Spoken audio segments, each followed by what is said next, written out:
Кыргызстанда коронавируска каршы AstraZeneca вакцинасы менен 1258 адам эмделди. Бул тууралуу Республикалык иммунопрофилактика борборунун директору Гүлбара Ишенапысова брифинг учурунда билдирди. Анын айтымында коронавирустук инфекциясына каршы эффективдүү вакциналарды иштеп чыгуу, ошондой эле алардын жеткиликтүүлүгүн камсыз кылуу керек дейт. Компания вакцинации Биздин өлкөдө эмдөө кампаниясы апрель айында башталган. Бүгүнкү күнгө карата 413.140 адам эмдөөдөн өттү.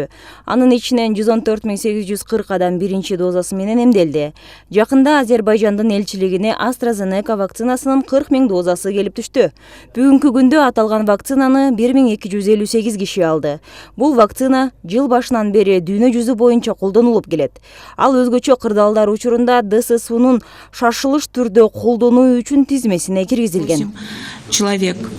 Аталган AstraZeneca вакцинасын Германия, Италия, Испания, Франция, Бельгия, Австрия, Украина жана башка өлкөлөрдө тастыкталганы белгилүү.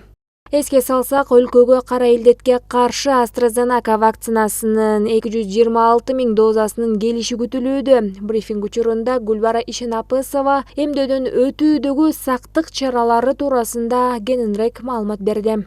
Меры предосторожности. Эмдөөдөн кийин 15 мүнөттөн кем эмес байкоо жүргүзүү сунушталат. AstraZeneca вакцинаны эмдөө курч, фибрилик оорулары бар бейтаптарга каршы көрсөтүлөт. Тромбоцитопения менен ооруган ар кандай кандын уюшу бузулган же антикоагулянттуу терапия алып жаткан жарандарга этияттык менен колдонулат. Суук тийгенде же дене табы бир аз көтөрүлгөн учурда эмдөө болот.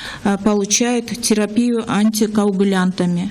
Кошумчалай кетсек, Кыргызстандын жарандары Спутник V, Sinopharm жана AstraZeneca менен эмделип жатышат. Мындан тышкары Казвак аттуу казакстандык вакцина да келген. Учурда аталган вакцина текшерилип жатат. Нурай Кайратова, Санжар Жолдошбек уулу, СТВ.